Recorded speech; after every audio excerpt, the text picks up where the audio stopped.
They said the market would set us free. What they didn't mention is that freedom came with a price tag, and billionaires were the only ones who could afford it. The system we live in today, one where a handful of people can buy influence, bend laws, and outspend entire nations, wasn't an accident. It was built, not in Silicon Valley or on Wall Street, but in the offices of two politicians who promised to save the world from chaos, Margaret Thatcher and Ronald Reagan. To understand how they created the billionaire world order, you have to go back to the late 1970s, an era of economic panic. Britain was called the sick man of Europe. Inflation hit 25%. Labor unions could shut down entire industries overnight. In America, oil prices quadrupled. Interest rates shot above 20%, and the word stagflation, stagnant growth plus inflation, haunted every policymaker. The old post-war consensus, where governments spent freely, managed prices, and kept unemployment low, was collapsing. The public wanted order. Markets wanted liberation.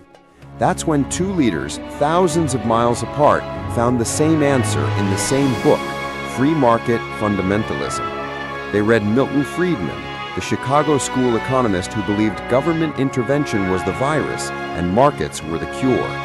His logic was simple. If you just let prices float and competition run wild, the market would fix itself. The invisible hand would guide resources to their most efficient use. Sounds elegant, clean, scientific. Except it was also a fantasy. When Thatcher took power in 1979, she didn't just trim spending. She detonated the British economy to prove a point. Her first budget slashed public investment and raised interest rates, triggering a brutal recession.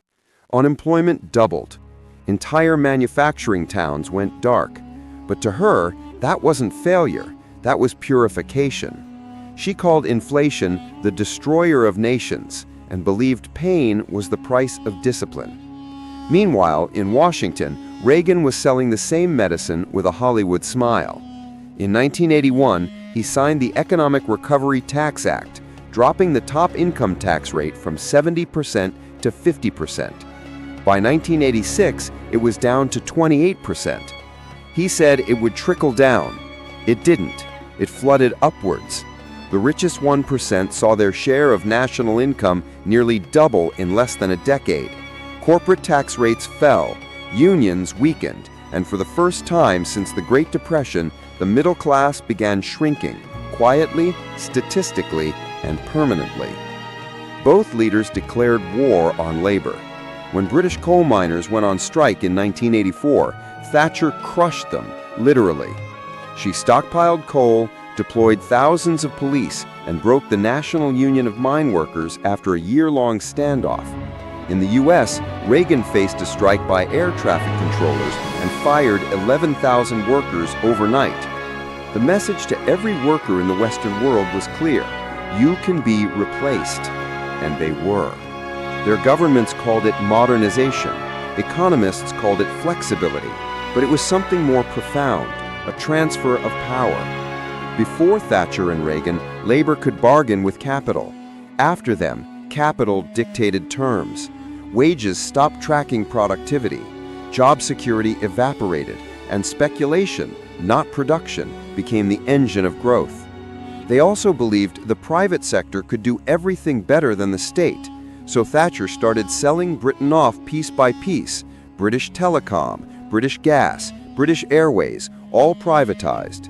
She even sold off council housing through her famous Right to Buy scheme. Millions of families bought their homes, a short-term feel-good success. But decades later, those same homes became the core of a landlord economy, fueling a housing crisis that Britain still hasn't escaped. Reagan followed suit, deregulating airlines, trucking, telecoms, and finance. He championed the Garn-St. Germain Act in 1982, which allowed savings and loans to speculate freely. Within a decade, that freedom cost taxpayers more than $100 billion when the industry imploded. They said they were liberating the market. In reality, they were deregulating consequences, and the financial sector took notice.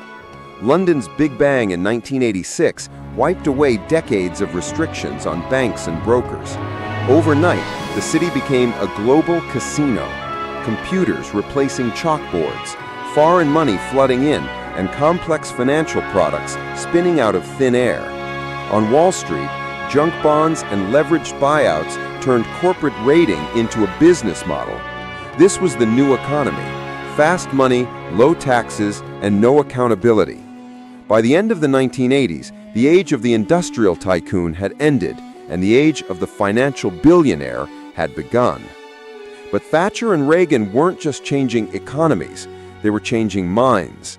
Thatcher famously said, "Economics are the method, but the aim is to change the heart."